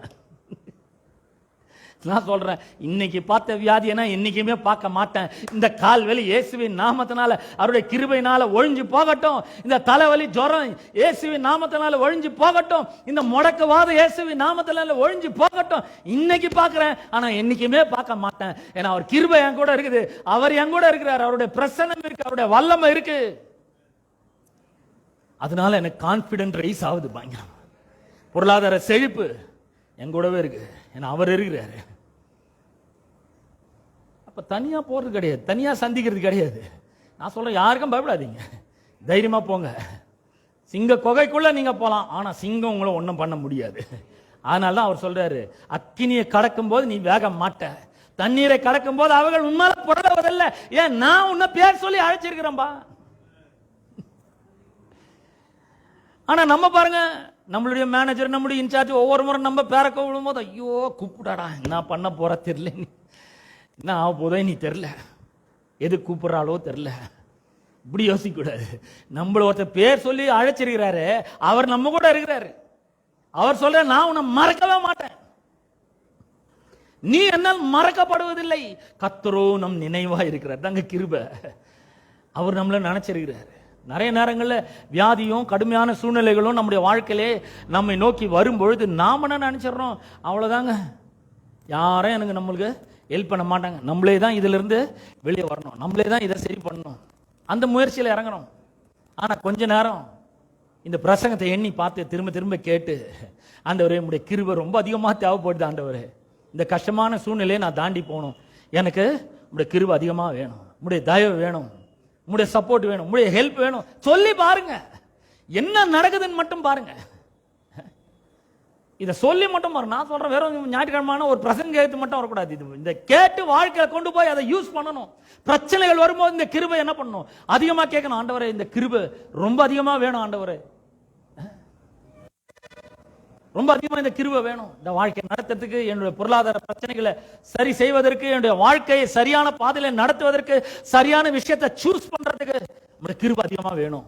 கேட்டு பாருங்க. நான் சொல்றேன், கேட்டீங்கன்னா இந்த மாதிரி நீங்க இருக்கவே மாட்டீங்க. நான் சொல்றேன், இந்த போதனை முடியறதுக்குள்ளே நீங்க பிரமாதம் ஆயிடுவீங்க. ஆமென், ஹல்லேலூயா. நம்ம எல்லாரும் எழுந்து நிற்போம். கர்த்தர் உங்களை ஆசீர்வதிப்பாராக. எல்லாரும் எழுந்து நிற்போம், கண்களை மூடி கொஞ்ச நேரம் இந்த கிருபையை அதிகமா நம்ம ஆண்டவர் இடத்துல இருந்து கேட்போம். ஆண்டவரே அதிகமான கிருபை வேணும், ஆண்டவரே இந்த கிருபை இல்லாம நாங்க ஒண்ணும் இல்லை, ஆண்டவரே உங்களுடைய கிருபை வேண்டும், ஆண்டவரே. ஒரே ஒரு பாடலை மட்டும் நம்ம பாட போறோம். ஒரு பாடலை நாம் பாடுவோம். அந்த நேரத்தில் இந்த கிருபையை கேளுங்க. உங்களுக்காக தான் இந்த பாடலை பாடுறேன். உங்க கிருபை வேண்டுமே, உங்க கிருபை போதுமே, உங்க கிருபை இல்லாம நான் ஒன்றும் இல்லையே, உங்க கிருபை வேண்டுமே, உங்க கிருபை போதுமே, உங்க கிருபை இல்லாம நான் ஒன்றும் இல்லையே இயேசுவே.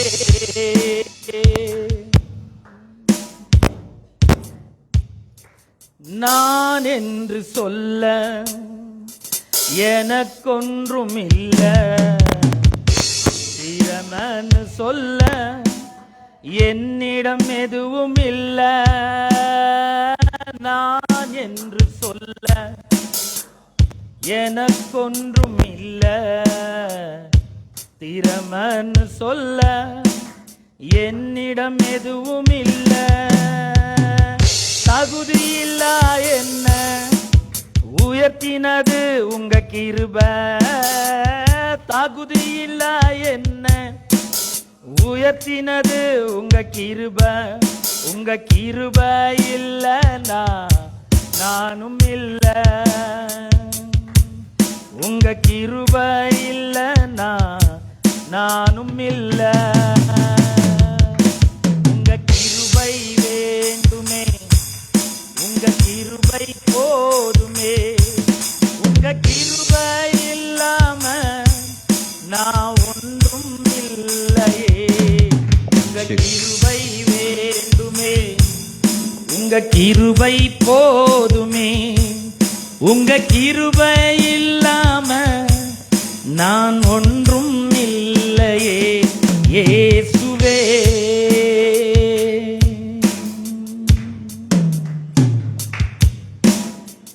தனிமையில் அழுத போது தேற்றிட யாரும் இல்ல, தள்ளாடி நடந்த போது தாங்கிட யாரும் இல்ல. தனிமையில் அழுத போது தேற்றிட யாரும் இல்ல, தள்ளாடி நடந்த போது தாங்கிட யாரும் இல்ல. கதறி அழுத நேரத்தில் என் கண்ணீர் துடைத்த உங்க கிருபை, உங்க கிருபை இல்லனா நானும் இல்ல, உங்க கிருபை இல்லனா நானும் இல்ல. என்னை அழைத்தவரே, என்னை தொட்டவரே, நீரில்லாமல் நான் இல்லையே. என்னை அழைத்தவரே, என்னை தொட்டவரே, நீரில்லாமல் நான் இல்லையே. நான் வாழ்வது உங்க கிருபை, நான் வளர்ந்ததும் உங்க கிருபை. என்னை உயர்த்தி வைத்தீரே உம் கிருபையே. நான் வாழ்ந்தது உங்க கிருபை, நான் வளர்ந்ததும் உங்க கிருபை. என்னை உயர்த்தி வைத்தீரே உம் கிருபையே. உங்க கிருபை வேண்டுமே, கிருபை கேளுங்க. உங்க கிருபை போதுமே, அதிகமான கிருபை. கிருபை இல்லாம நான் ஒன்றும் இல்லையே. உங்க கிருபை வேண்டுமே, உங்க கிருபை போதுமே, உங்க கிருபை இல்லாம நான் ஒன்றும் இல்லையே. உங்க கிருபை வேண்டுமே, உங்க கிருபை போதுமே, உங்க கிருபை இல்லாம நான் ஒன்றும் இல்லையே இயேசுவே. நாம் ஜெபிப்போம். அன்பின் பிதாவே, உம்முடைய குமாரனாகிய இயேசு கிறிஸ்துவின் நாமத்திலே உம்மண்டை நாங்கள் வருகிறோம். இந்த அற்புதமான மன மகிழ்ச்சி நாளுக்காய் உமக்கு ஸ்தோத்திரம். ஆண்டவரே, நாங்கள் எல்லாரும் உம்முடைய பரிபூரணத்தினால் கிருபையின் மேல கிருபை பெற்று இருக்கிறோம். ஆண்டவரே, அதிகமான கிருபை பெற்று இருக்கிறோம். இந்த கிருபை தேவ பிரசன்னத்தை எங்களுக்கு தந்திருக்கிறதற்காக உமக்கு ஸ்தோத்திரம். தேவன் எங்களோடு கூட இருக்கிறதற்காக உமக்கு ஸ்தோத்திரம் ஆண்டவரே. அப்பா, நீர் உம்முடைய அபிஷேகத்தை எங்களுக்கு தந்திருக்கிறதற்காக உமக்கு ஸ்தோத்திரம். உம்முடைய வல்லமை எங்களுக்கு தந்திருக்கிறதற்காக உமக்கு ஸ்தோத்திரம். உம்முடைய உதவியை எங்களுக்கு தந்திருக்கிறதற்காக உமக்கு ஸ்தோத்திரம். உம்முடைய சப்போர்ட்டை எங்களுக்கு தந்திருக்கிறதற்காக உமக்கு ஸ்தோத்திரம். உம்முடைய ஞானத்தை கொடுத்திருக்கிறதற்காக உமக்கு ஸ்தோத்திரம். உம்முடைய அறிவை கொடுத்திருக்கிறதற்காக உமக்கு ஸ்தோத்திரம். ஆண்டவரே, இந்த கிருபை வாழ்க்கையில எங்களை ஜெயிக்க வைக்கிறதற்காக உமக்கு ஸ்தோத்திரம். பிழைக்க வைக்கிறதற்காக உமக்கு ஸ்தோத்திரம். நீங்கள் நின்று கொண்டு இன்றைக்கு கர்த்தர் உங்களுக்கு செய்யும் ரட்சிப்பை, யெஷுவாவை, இயேசுவை நோக்கி பாருங்கள். இன்றைக்கு கண்ட வியாதியை, இன்றைக்கு கண்ட தோல்வியை, இன்றைக்கு கண்ட பகையை, இன்றைக்கு கண்ட வெறுப்பை, இன்றைக்கு கண்ட எந்த பிரச்சனையை இனிமேல் எங்களுடைய வாழ்க்கையில நாங்கள் காணவே போகிறதில்லை ஆண்டவரே. உம்முடைய கிருபை எங்களை தாங்குகிறதற்காக உமக்கு ஸ்தோத்திரம். உம்முடைய கிருபை எங்களுக்கு வெற்றியை தந்திருக்கிறதற்காக உமக்கு ஸ்தோத்திரம். உம்முடைய கிருபை எங்களுக்கு சுகத்தை தருகிறதற்காக உமக்கு ஸ்தோத்திரம். உம்முடைய கிருபை எங்களுக்கு ஜெயத்தை தந்திருக்கிறதற்காக உமக்கு ஸ்தோத்திரம். உம்முடைய கிருபை எங்களை வாழ வச்சிருக்கிறதற்காக உமக்கு ஸ்தோத்திரம். உம்முடைய கிருபை எங்களுக்கு தைரியத்தை தந்திருக்கிறதற்காக உமக்கு ஸ்தோத்திரம். உம்முடைய கிருபை எங்களோடு இருக்கும் பொழுது, இயேசு எங்களோடு இருக்கும் பொழுது, நீர் எங்களோடு இருக்கும் பொழுது, அது சிங்கத்தின் கொகையா இருந்தா கூட நாங்க உள்ள போறதுக்கு ரெடி ஆண்டவரே. சிங்கம் எங்களை ஒன்றும் பண்ண முடியாது ஆண்டவரே. பத்திரமாய் நாங்கள் திரும்ப வருவோம். ஏனென்றால் உம்முடைய கிருபை எங்களை தாங்கி கொண்டிருக்கிறதற்காக உமக்கு ஸ்தோத்திரம். இந்த கிருபை எங்கள் எல்லார் மேலும் அதிகமாய் நீர் வைத்திருக்கிறதற்காக உமக்கு ஸ்தோத்திரம். உம்முடைய கிருபை எங்கள் மக்களை வாழ வைக்கட்டும் என்று நாங்கள் ஜெபிக்கிறோம் ஆண்டவரே. அவர்கள் பிரச்சனைகளை சந்திக்கும் பொழுது உம்முடைய தெய்வீக கிருபை அவர்களுக்கு பலனை கொடுத்து, டிவைன் ஸ்ட்ரென்த்தை கொடுத்து, அந்த பிரச்சனையை சமாளிக்க, ஜெயிக்க, வெற்றி பெற, ஓவர் கம் பண்ண இந்த கிருபை அவர்களுக்கு பலனை தருகிறதற்காக உமக்கு ஸ்தோத்திரம். கிருபையின் மூலமாக பாவங்கள் நிவர்த்தி ஆயிருக்கிறதற்காக உமக்கு ஸ்தோத்திரம். கிருபையின் மூலமாக வியாதிகள் நீங்கி இருக்கிறதற்காக உமக்கு ஸ்தோத்திரம். உம்முடைய கிருபையினால் வருகிற சுகத்தை பேசுகிறேன். இயேசுவின் நாமத்தினாலே சுகமும் பலனும் ஆரோக்கியமும் ஜீவனும் நல்வாழ்வும் வெற்றியும் ஜெயமும் எங்கள் ஜனங்களுக்கு உண்டாகட்டும் என்று ஜெபிக்கிறேன். கிருபை குடும்ப பிரச்சனைகள் எல்லாம் நீக்கட்டும். இயேசுவின் நாமத்தினால் ஆண்டவரே சமாதானம் உண்டாகட்டும், சந்தோஷம் உண்டாகட்டும், வெற்றி உண்டாகட்டும், சுகம் உண்டாகட்டும், ஆண்டவரே ஜெயம் உண்டாகட்டும் என்று நாங்கள் ஜெபிக்கிறோம். நம்முடைய கிருபை தொடர்ந்து இந்த வாரம் முழுவதும், மாதம் முழுவதும், ஆண்டு முழுவதும் எங்களை வழி நடத்தட்டும். துதி கன மகிமை எல்லாவற்றும் ஒருவருக்கே நாங்கள் செலுத்துகிறோம். இயேசுவின் நாமத்தில் ஜெபிக்கிறோம் பிதாவே, ஆமென், ஆமென். நம்முடைய கர்த்தராகிய இயேசு கிறிஸ்துவின் கிருபையும் பிதாவாகிய தேவனுடைய அன்பும் பரிசுத்த ஆவியானவருடைய ஐக்கியமும் பாதுகாவலும் வழிநடத்தலும் இன்றும் என்றும் சதா காலங்களில் நம் அனைவரோடும் என்றும் இருப்பதாக. ஆமென், ஆமென். God bless you all. சமாதானத்தோடு சென்று வாருங்கள். கர்த்தர் உங்களை ஆசீர்வதிப்பார். கிருபை மேல் கிருபை நீங்கள் பெற்றிருக்கிறீர்கள். இந்த கிருபை உங்களை வாழ வைக்கும், ஜெயிக்க வைக்கும், பிழைக்க வைக்கும், சுகமாக்கும், எல்லாவற்றிலும் வாழ்க்கையில வெற்றியை கொடுக்கும். கடினமான வாழ்க்கையெல்லாம் கூட சுலபமாக மாற்றும். ஆமென். கர்த்தர் உங்களை ஆசீர்வதிப்பார். ஆமென். God bless you.